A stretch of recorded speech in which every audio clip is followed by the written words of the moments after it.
বুঝলে, আর কিছুদিন পর তো নতুন বছর আসছে। এবার একটু নতুন কিছু করতে যে বড় মন চাইছে। কি করতে মন চাইছে মহারাজ? আগের বছর করা সব প্রতিশ্রুতি পালন তো অবশ্য করেই করতে হবে, আর তার সাথে একটা নতুন কিছু করতে হবে। পুরনো প্রতিশ্রুতি সব মনে আছে মহারাজ? না না না না না, আমি ভুলিনি গোপাল, আমার মনে আছে। আজ আমি খুব আনন্দের সাথে ঘোষণা করছি, আসছে বছর থেকে গোপালের বেতন বাড়লো। গত বছর সকলের বেতন বেড়েছিল, কিন্তু আমার গোপালের বেতন বাড়াতে পারিনি। আমি কথা দিয়েছিলাম যে আসছে বছর আমি গোপালের বেতন বাড়াবো, আর আমি আজ সেই কথা রাখলাম। আগামী বৈশাখ মাস থেকে গোপালের বেতন বাড়ল। কি গোপাল, আমার স্মৃতিশক্তির পরীক্ষা আর তুমি নেবে? না মহারাজ, আমি আপনার স্মৃতিশক্তির পরীক্ষা নিতে যাইনি। জানি গোপাল, জানি। আমিও কথাটা কৌতুক করে বলেছি। যাক, তুমি খুশি তো? অবশ্যই মহারাজ। কায়দা করে বেতন বাড়িয়ে নিল। আমার একটা নিবেদন আছে মহারাজ। আহা, বলে ফেলো।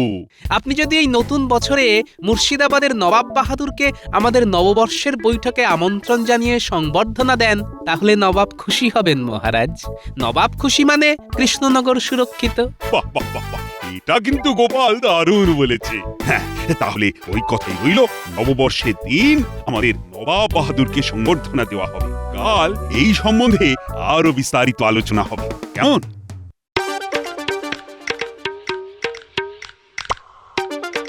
গিন্নি, গিন্নি, ও গিন্নি, বলি কোথায় গেলে গো? কেন গো, কি হয়েছে? কি হয়েছে আজ এত খুশি দেখছি? আরে শোনো শোনো, আসছে মাস থেকে আমার বেতন বাড়লো। ও তাই নাকি গো? তাহলে নতুন বছর আমাদের ভালো যাবে, কি বলো? বাবা ঢুকি। বাবা বাবা এলাম। নতুন বছর তোমাদের সঙ্গে কাটাতে এলাম। বাবা বাবা বাবা, খুব ভালো দিনে এসেছিস রে তোরা। কেন মা, ভালো দিন কেন? বাবা জীবন, তোমার শ্বশুর মশাইয়ের বেতন বেড়েছে গো। আহা, কি আনন্দ, কি আনন্দ। ও বাবা বাবা বাবা গো, তাহলে আজ জমিয়ে জামবাটি ভর্তি করে গাজরের হালুয়া খাবো গো। ও বাবা, খাওয়াও না, গাজর খাওয়াও না বাবা। তোমার শাশুড়ি গাজরের হালুয়া বানাতে জানে না বাবা জীবন। কি কি বললে? আমি গাজরের হালুয়া বানাতে জানি না? গাজর নিয়ে এসো, আমি হালুয়া বানিয়ে খাওয়াবো। হ্যাঁ ঠিক আছে ঠিক আছে, এখন তো তোমরা আছো, হবে একদিন। ততদিনে গিন্নি তুমি গাজরের হালুয়া বানানোটা শিখে নাও, কেমন? ঠিক আছে ঠিক আছে, তুমি যখন বলছো তখন একটু শিখেই নেবো খন। বাবা কি নরম গলা, টাকার কি মহিমা। যাও বাবা জীবন, ভেতরে যাও। ওমা, আপনি বলছেন? কি ভালো, কি ভালো।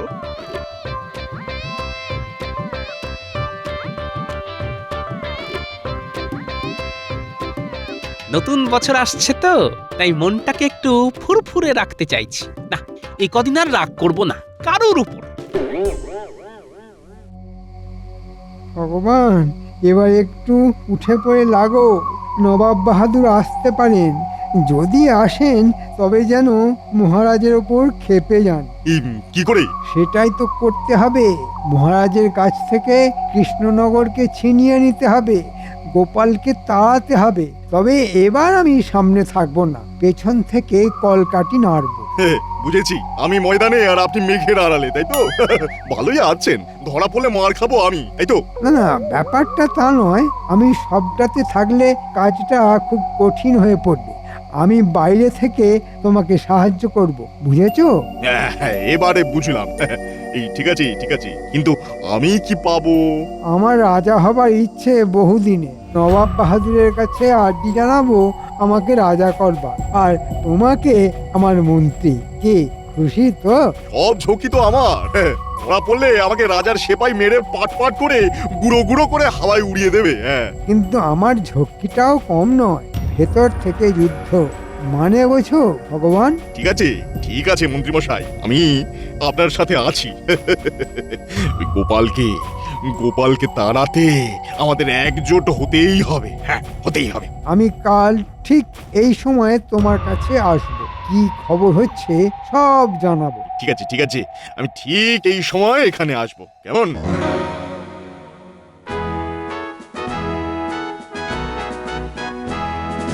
মহারাজ তাহলে আমরা আমাদের কাজ শুরু করি। আমরা আজই নবাব বাহাদুরকে আমাদের তরফ থেকে দুধ পাঠিয়ে নিমন্ত্রণ করি। ঠিক আছে ঠিক আছে, আমি আজই দুধকে পাঠিয়ে দেবো। সভাকবি, তোমাকে একটা সুন্দর কবিতা লিখতে হবে।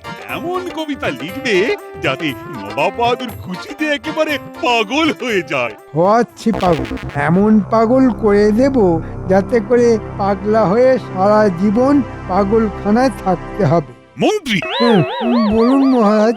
সেদিন আমার সমস্ত প্রজারা নিমন্ত্রিত। নতুন বছরে রানীমা সকল প্রজাদের নিজের হাতে নতুন বস্ত্র দেবেন। সেই দিন দুপুরে নববর্ষের ভোজ আমার সকল প্রজা পেট পুড়ে খাবে। বাবা, এই অল্প সময়ে এত আয়োজন কি করে হবে? সেটা বাবা দেখা, এসব তোমার কাজ, কারণ তুমি আমার মন্ত্রী। মহারাজ আমরা সবাই দায়িত্ব ভাগ করে নেব, তাহলে কারো কাছে কোনো চাপ থাকবে না। সাধু সাধু, তাহলে কে কে কি কি দায়িত্ব নেবে ঠিক করে ফেলি। মন্ত্রী, তুমি প্রশাসনিক কাজ সব দেখবে, আর গোপাল ভাড়ার ঘর আর রসুই ঘর তোমার দায়িত্ব। ইস, ভাড়ারের দায়িত্বটা যদি আমি পেতাম দেখি বলে। মহারাজ, ভাড়ার ঘরের দায়িত্ব কিন্তু প্রশাসনিক দায়িত্বের মধ্যে পড়ে। না না না না, ওই দায়িত্ব আমি গোপালের হাতেই দেব। তোমার অনেক দায়িত্ব, তুমি সবটা পারবে না। নবাব আসবে, নবাবের সাথে লোক লস্কর আসবে, হই হই কাণ্ড, রই রই ব্যাপার, আর তুমি কিনা ভাড়ার ঘর নিয়ে বসে থাকবে। না না না মন্ত্রী, তুমি তোমার দৃষ্টিটা উঁচু করো। উঁচুই তো করছি, এত উঁচু করব যে আপনাকে সেই উঁচু থেকে ছোট দেখাবে। ঠিক আছে, আপনার আদেশ শিরোধার্য। সভাকবি, তুমি নবাব বাহাদুরের সাথে সব সময় থাকবে, কেননা তুমি হচ্ছ আপ্যায়নের দায়িত্বে। দেখবে নবাব বাহাদুর যেন মনক্ষুণ্ণ না হন। মহারাজ, আপনি থাকুন চিন্তামুক্ত, সভাকবি আছি যুক্ত। সাধু সাধু। মহারাজ আপনি নবাব বাহাদুরকে মালা দেবেন। তুমি ওই মালাটাকে আমার হাতে তুলে দেবে। এই তো মাথায় এক ঝটকায় বুদ্ধি চলে এসেছে। ওই মালাতেই সব জ্বালাবো। মহারাজ, ওই মালাই হবে আপনাদের জ্বালা। হ্যাঁ, সেনাপতি, তুমি দেখবে আমার রাজ্যে কোনো বৈদেশিক শত্রু যেন ঢুকে না পড়ে। তোমার সৈন্য সামন্তদের নজরদারিতে রাখবে। যথাজ্ঞা মহারাজ, আমি প্রস্তুত। আমি আজ থেকেই রাজ্যের সর্বত্র ওই সৈন্য মোতায়েন করে দেব মহারাজ। এই রে, এই সেনাপতিকে হাত না করলে তো মুশকিল। চুলে ভিজবে না, অন্য ব্যবস্থা করতে হবে। দেখি, একবার রাজসভা থেকে বেরিয়ে সেনাপতিকে ধরতে হবে। সেনাপতি, আমি যেহেতু প্রশাসনিক দায়িত্বে আছি, এই বিষয়টা তো তোমার সাথে আলোচনা করে নেব। সেই ভালো সেই ভালো। ঠিক আছে মন্ত্রী মশাই, সভা শেষে আমরা রাজ্যের সুরক্ষা, নবাব বাহাদুরের সুরক্ষা নিয়ে আলোচনা করব। মন্ত্রী মশাই দেখছি অতি উৎসাহী। কোনো কিছুই তো অতিরিক্ত ভালো নয়, নজরে রাখতে হচ্ছে। প্রহরী, দুধকে খবর দাও, এক্ষুনি আমার কাছে নিয়ে এসো। মন্ত্রী, নবাব বাহাদুরকে পত্র লেখ, আমি স্বাক্ষর করে দিচ্ছি। নবাব বাহাদুরের কাছে আজই নিমন্ত্রণ চলে যাওয়া চাই। যথাজ্ঞা মহারাজ।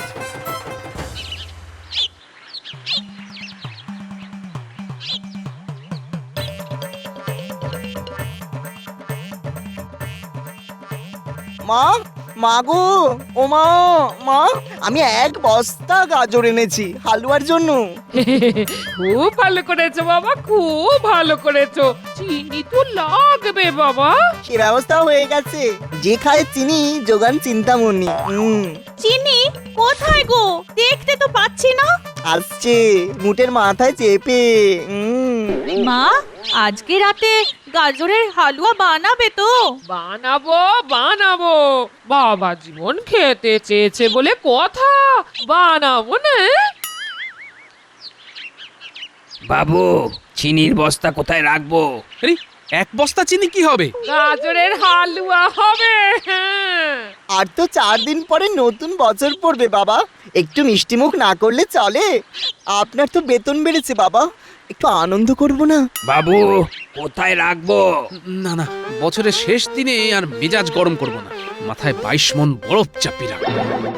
মুটে ভাই, তুমি এক কাজ করো, বস্তাটা আমার জামাইয়ের মাথায় তুলে দাও। আমার জামাই ঠিক জায়গায় রেখে দেবে। হ্যাঁ বাবা জীবন, বস্তাটা ধরে নাও তো।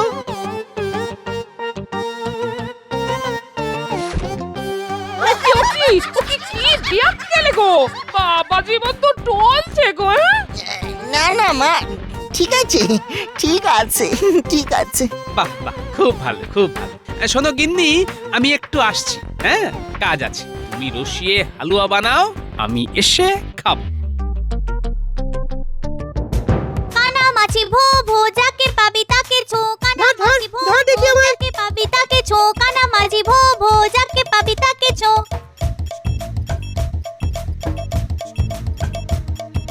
এই ন্যাপলা, কে রে এই গরমে চাদর মুড়ি দিয়ে আসছে? তাই তো রে, পাগল টাগল হবে হয়তো। চল পিছুনি। হাঁটা চলার কিন্তু পাগলের মতো নয়, চল পিছুনি, তারপর গোপাল দাদুর কাছে সব বলবো। চল চল।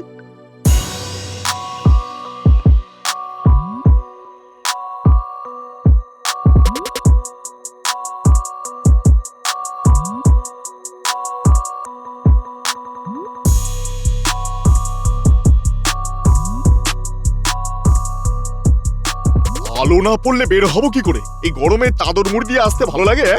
গরমে চিড়বিড় করছে। বলুন মন্ত্রীমশাই, তাড়াতাড়ি বলুন। শোনো ভগবান, হাতে সুযোগ এসেছে। নবাব বাহাদুরের কাছে গোপাল আর মহারাজকে অপদস্থ করতে হবে। শোনো, মহারাজ মালা দেবেন আর গোপাল সে মালা মহারাজের হাতে তুলে দেবে। এক তীর দুই নিশান। মালাতে কিছু একটা মেশাতে হবে। মালাতে কায়দা করে বিচুটি পাতার চূর্ণ মিশিয়ে দিয়ে আসবো, তাই তো? বিদ্যুতি পাতার চূর্ণ? হ্যাঁ, আর বিচুটি পাতা মেশানো মালাটা আসল মালাটার সাথে অদল বদল করে দিতে হবে।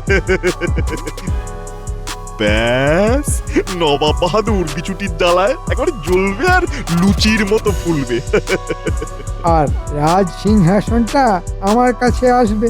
বাহ, বেশ ভালো পরিকল্পনা। ঘটা ঘটা মালা বদল করবি তোরা, এমন ভাবে করবি যে কেউ যেন না জানতে পারে। তাহলে আজকের মতো আমাদের সভা এখানেই শেষ হলো। আমাকে সেনাপতির সাথে হাত মেলাতে হবে, তাহলে এবার চুপচাপ অপেক্ষা করতে হবে। তাহলে এবার যাওয়া যাক। সাবধানে যেও। বুঝলি, মন্ত্রী মশাইয়ের ফন্দি। চল গোপাল দাদুর কাছে সব বলি।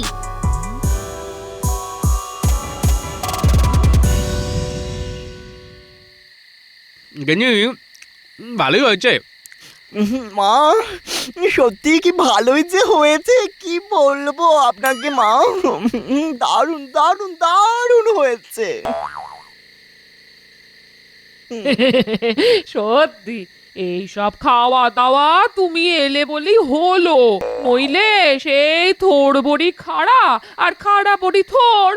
না, রাখবো না, যতই উত্তেজিত করুক না কেন। গোপাল দাদু বাড়ি আছো? কিরে, কোথায় ছিলিস? আমি তোদের খোঁজে মাঠে গিয়েছিলাম। আয় ভেতরে আয়, ভেতরে আয়, তোদের কাজ আছে। দাদু বলো, কি কাজ আছে? আগে বল, তোরা এত রাতে কেন এলি? দাদু, ভগবান আর মন্ত্রী মশাই ঝোপের ধারে কথা বলছিল। ও, ভগবান তাহলে আবার কৃষ্ণনগরে এসেছে, তাই? আচ্ছা, কি বলছিল? মালাতে কিছু একটা মেশাতে হবে। মালাতে কায়দা করে বিচুটি পাতার চূর্ণ মিশিয়ে দিয়ে আসবো, তাই তো? বিদ্যুতি পাতার চূর্ণ? হ্যাঁ, আর বিচুটি পাতা মেশানো মালাটা আসল মালাটার সাথে অদল বদল করে দিতে হবে। বুঝলাম, আমি এই ব্যাপারেই কথা বলতে তোদের কাছে গিয়েছিলাম। ও মা গো, কি সর্বনেশে ব্যাপার গো! ওগো, ওগো কি হবে গো? ও মা, কি হবে গো? আমার যে বুক ধড়ফড় করছে। কিচ্ছু ভেবো না গিন্নি, মন্ত্রী যায় ডালে ডালে, আমি যাব পাতার শিরায় শিরায়। ও বাবা, আমি একটু মন্ত্রীর সাথে তাকদিনাধীন করব। তুমি পারবে তাক ধিনাধীন করতে? বাবা, ও বাবা, আমি তো আপনারই জামাই, দেখি একটু পায়ে ধুলো দিন। দেখুন না মন্ত্রীর ভাগ্যে আপনার জামাই দেবে কেমন চাই। ন্যাপলা, গুলটে, পুঁটি, তোদের সাথে আমিও আছি কিন্তু। এ কি গো? বাবারে বাবারে বাবারে, ঠাকুর ঠাকুর ঠাকুর, সব যেন ঠিক হয়ে যায়। ঠাকুর ঠাকুর ঠাকুর, সব যেন ঠিক হয়ে যায়। ঠাকুর, ভেবো না, সব ঠিক হয়ে যাবে। ওরা ভালো মালাটা বদলে বিচুটির মালা রাখবে, আর আমরা বিচুটির মালাটা বদলে সেখানে আবার একটা ভালো মালা রাখবো। আর বিচুটির মালা গলায় দেবে কে? কে? কে? আমাদের মন্ত্রী। কেমন হবে বাবা? দেখা যাক, আগে সেনাপতিকে সামলাতে হবে। কাল সেনাপতির সাথে একটু কোলাকুলি করে আসবো। ঠিক আছে। উজির, কাল থেকে কেন জানি না মনটা খুব খুশি খুশি লাগছে। কেন জাহাপানা? কাল রাতে খুব ভালো ভালো খাবার স্বপ্ন দেখেছি। আমি তুমি বসে খাচ্ছি আর খাচ্ছি। স্বপ্নেও আমাকে খেতে দেখলেন জাহাপানা? হ্যাঁ দেখলাম, মানে তোমার সে কি খাওয়া। জাহাপানা, কৃষ্ণনগর থেকে দুধ এসেছে। কি বিশেষ কথা আছে আপনার সাথে? নিয়ে এসো। কৃষ্ণচন্দ্র আমাকে কি বলতে চায়? দেখুন, কোনো আর্থিক সাহায্য চাই হয়তো। বলো দূত, কি সংবাদ? নবাব বাহাদুর, আমাদের মহারাজ আগামী পয়লা বৈশাখ আপনাকে কৃষ্ণনগরে আমন্ত্রণ জানিয়েছেন। এই যে পত্র নবাব বাহাদুর। তুমি পড়ে শোনাও। মহামান্য নবাব বাহাদুর, আগাম নববর্ষের শুভেচ্ছা জানাই। শুভ পয়লা বৈশাখ উপলক্ষে সমগ্র কৃষ্ণনগরবাসীর পক্ষ থেকে সম্বর্ধনা দিতে চাই। আপনি আমার এই আমন্ত্রণ গ্রহণ করে আমাকে বাধিত করিবেন। ইতি কৃষ্ণচন্দ্র রায়। উজির, দেখো দেখো দেখো, কৃষ্ণচন্দ্র আমাকে কি সুন্দর পত্র দিয়ে আমন্ত্রণ জানিয়েছে। নতুন বছরে এইরকম সম্মান এই প্রথম পেলাম। আমি ধন্য। শোনো দূত, কৃষ্ণচন্দ্রকে বলে দাও আমি সপারিষদ কৃষ্ণনগরে যাব। উজির, উজির, পয়লা বৈশাখ কবে? কাল বাদ পরশু জাহাপানা। শোনো দূত, কৃষ্ণচন্দ্রকে বলে দিও আমি তার আমন্ত্রণ রক্ষা করব। যথা আজ্ঞা নবাব বাহাদুর। দেখলে উজির, স্বপ্ন কিরকম সত্যি হলো? তাহলে স্বপ্ন কখনো কখনো সত্যি হয়।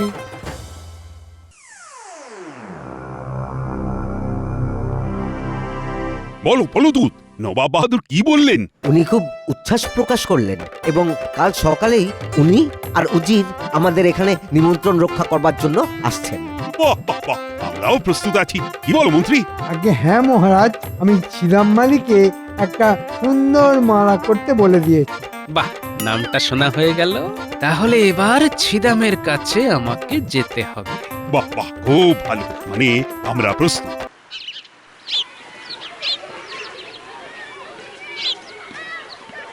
ছিদাম, মন্ত্রী মশাই একটা মালা করতে বলে গেছেন। গোপাল দাদা, শোনো ছিদাম, তোমাকে আরো 3টে হুবহু ওই রকম মালা বানাতে হবে। একটা মন্ত্রী মশাই নিয়ে যাবে আর 3টে আমার জামাই নিয়ে যাবে। কিন্তু এই 3টে মালার কথা মন্ত্রী মশাই জানবে না। মনে থাকবে? মনে থাকবে গোপাল দাদা। এই নে 3টে মালার অগ্রিম, গুনে নাও। 5টা মুদ্রা আছে। আবার বলছি, মন্ত্রী যেন জানতে না পারে। কেউ জানবে না গোপাল দাদা, কেউ জানবে না।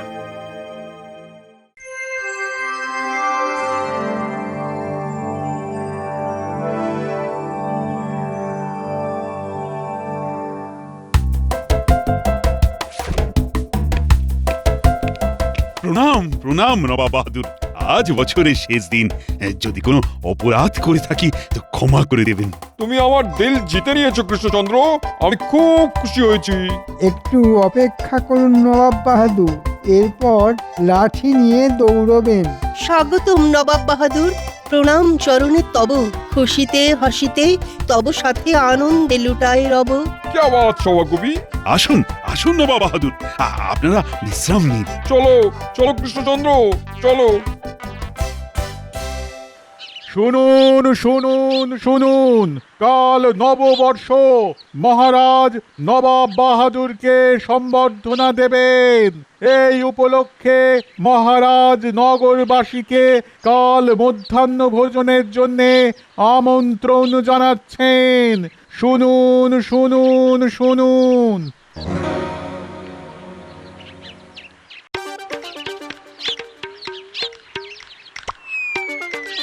কি হলো গোপাল, আমার সামনে এভাবে দাঁড়ালে কেন?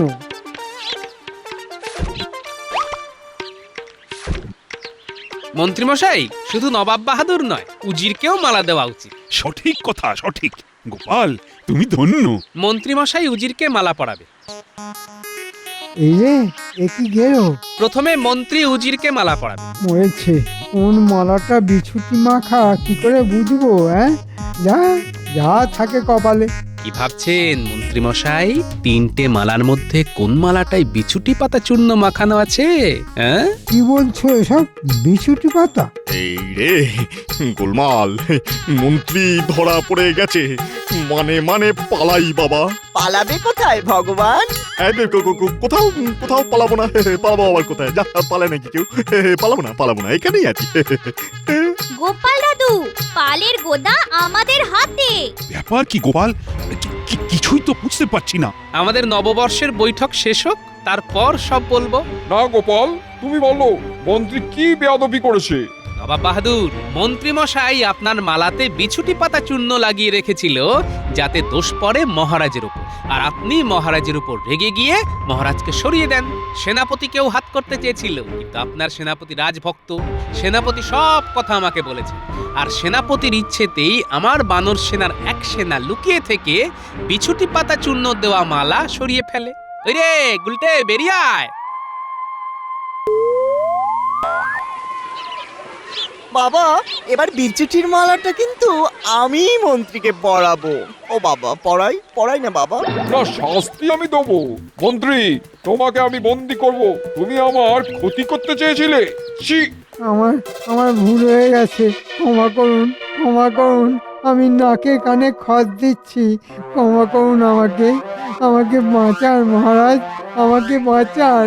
তাহলে বিছুটির মালা আমি পরাই, দেখ কেমন লাগে। ঠিক আছে, তাই হোক। এই যে গোপালের জামাই, তুমি এসে বিছুটির মালা মন্ত্রীর গলায় পরাও। ওরে বাবা রে, ওরে বাবা, কি জ্বালা রে বাবা। এখন আমার হাতে কিছু নেই, সব বিচার এখন নবাব বাহাদুরের হাতে। জামাই, মালা পরাও। মালা পরে নাচুন মন্ত্রী মশাই। তাক দিনা দিন দিন তাক দিনা দিন। ওরে বাবা রে, কি জ্বলছে বাবা, ওরে বাবা রে। মহারাজ, আর কোনো ভয় নেই। মন্ত্রী মশাই চুলকে চুলকে চুলবুলি হোক, আমরা আমাদের নববর্ষের বৈঠক শুরু করি। সবাইকে জানাই শুভ নববর্ষ। শুভ নববর্ষ কৃষ্ণচন্দ্র। যার গোপাল সহায় তার কোনোই ভয় নেই। জয় গোপালের জয়। জয় গোপালের জয়।